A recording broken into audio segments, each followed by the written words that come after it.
Peuple du Grand Congo, en ce début d'année, alors que nous entamons un nouveau chapitre de notre histoire, je ne m'adresse pas à un peuple vaincu, mais à une nation qui conserve en son sein une force indomptable. Je m'adresse à des hommes et des femmes qui, depuis des décennies, portent le poids des échecs de leurs dirigeants, mais dont l'âme ne s'est jamais brisée.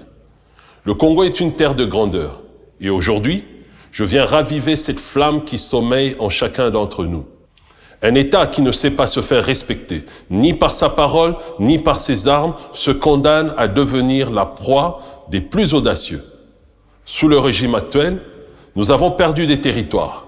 Nos troupes manquent de cohésion et notre peuple endure des souffrances atroces dans l'Est. Ces échecs sont les résultats de décisions faibles, d'une vision étroite et d'un leadership incapable de se lever au niveau des défis actuels. Mais cela s'arrête ici. Je vous dis que le temps des compromis honteux et des soumissions silencieuses est révolu. Le Congo n'a pas vocation à être un mendiant dans le concert des nations. Aucun État ne s'est jamais libéré par des sommets stériles ou des résolutions passives. Nous sommes entourés d'un monde où seuls les forts imposent leur volonté.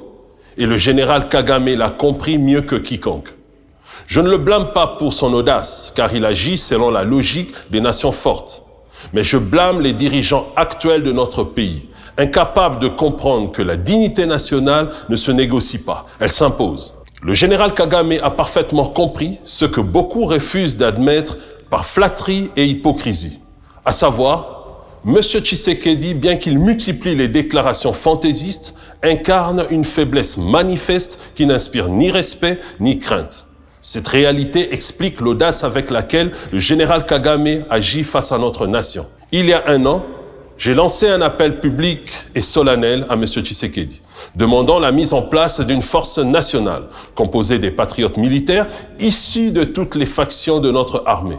Une force unie, patriotique et déterminée à contrer les ambitions démesurées de Kigali. Vous avez été témoin de cet appel. Au lieu de répondre à cet appel des fils du pays, M. Tshisekedi a choisi de recourir à des forces mercenaires étrangères. En ouvrant la porte à l'ingérence étrangère déguisée en aide, il a accentué notre dépendance et offert nos richesses à des parrains étrangers qui alimentent leurs industries sur le dos de notre misère. Nous ne pouvons plus permettre que des forces extérieures dictent notre destin. Ces décisions soulèvent de graves questions sur la loyauté de M. Tshisekedi envers le Congo et ses priorités en matière de souveraineté. Chacun peut tirer la conclusion évidente. Une absence de vision, un manque de courage et une indifférence face aux souffrances de notre peuple. Mais pour ma part, je refuse de rester paralysé par l'inaction des autres.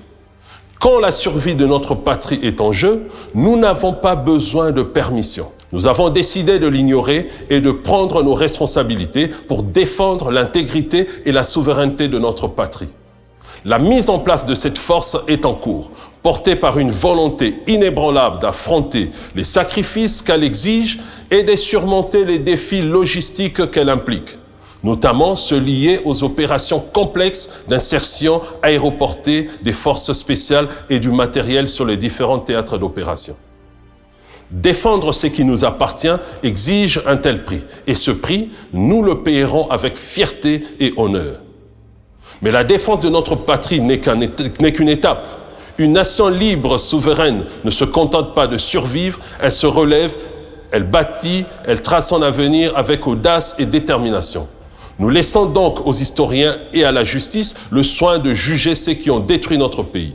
En 2025, ce qui compte désormais, c'est de rassembler des bâtisseurs, des hommes et des femmes prêts à transformer les défis en opportunités, à relever ce qui a été abattu et à tracer d'une main ferme la voie d'une nation libre, souveraine et respectée. Parmi ces bâtisseurs, vous, les patriotes militaires marginalisés au sein des FARDC. Je m'adresse à vous avec la clarté et la gravité qu'impose ce moment historique. L'avenir du Congo repose sur les choix que nous faisons ici et maintenant. L'histoire vous offre une chance unique de réécrire votre rôle et de vous ranger du côté de la justice, de la souveraineté et de la dignité nationale.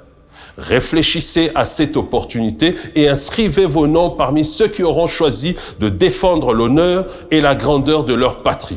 Votre expertise, votre force et votre engagement sont cruciaux à la construction d'une armée véritablement nationale, indépendante, débarrassée de tout tribalisme et apolitique. Une armée entièrement dédiée à la défense de notre souveraineté. Je ne parle pas ici d'une armée asservie aux caprices des politiques, mais d'une institution puissante et indépendante, gardienne de notre constitution et bouclier protecteur du peuple congolais.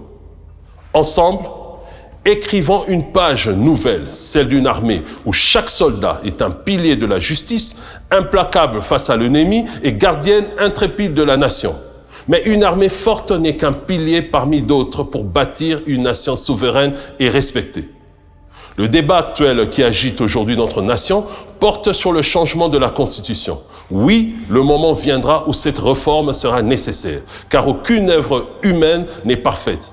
Mais ce moment n'est pas aujourd'hui. Un État en guerre ne peut se permettre de détourner son regard de l'ennemi, encore moins de diviser ses forces. Toute réforme constitutionnelle dans les circonstances actuelles ne ferait que semer la méfiance et briser l'unité nationale. Ce que nous devons faire, c'est concentrer toutes nos énergies sur une seule mission, restaurer la souveraineté de notre patrie. Peuple du Grand Congo, ne désespérez pas, l'histoire de notre nation n'est pas terminée. Elle ne fait que commencer. Cependant, il est essentiel de rappeler une vérité intemporelle. La paix ne se mendie pas, elle s'impose. Les grandes nations l'ont toujours compris. La paix durable ne naît jamais de la soumission ni de la complaisance, mais dans le feu des batailles, là où la dignité nationale est reconquise et où un peuple prouve qu'il est prêt à défendre ce qui lui appartient. L'année 2025 sera celle du courage et de la renaissance. Elle marquera le tournant où nous transformerons nos défis en victoire. Chaque Congolais, quelle que soit la place et ses responsabilités, doit se lever et prendre part à l'écriture de cette page historique. Ce combat n'est pas celui d'un individu ou d'une faction. C'est le combat de toute une nation pour sa dignité et sa survie. Peu importe nos différences, nous sommes unis par une cause commune. Défendre le Congo et offrir un avenir meilleur à nos enfants. Ce n'est pas un choix, c'est une nécessité historique. Un jour arrive, et ce jour marquera l'aube d'un Congo ressuscité, debout et invincible, où nos enfants n'auront plus à fuir la guerre, où nos richesses ne seront plus pillées et où notre drapeau flottera fièrement comme un symbole de puissance et de respect. Ce jour-là, le monde saura que le Congo n'est plus un géant endormi, mais une force implacable qui défend son honneur et son avenir. Lorsque je vois le drapeau congolais flotter, je ne vois pas un symbole statique. Je vois le sang de nos ancêtres, la richesse de notre terre et la promesse d'un avenir que nous devons conquérir ensemble. Notre étoile, chaque couleur est un rappel de ce que nous sommes et de ce que nous pouvons devenir. Que Dieu bénisse la République démocratique du Congo et qu'il guide chacun d'entre nous sur ce chemin de gloire et de grandeur, avec la colonne de nuée le jour et la colonne de feu la nuit. Vive le Congo, vive son peuple courageux et indomptable. Je vous remercie.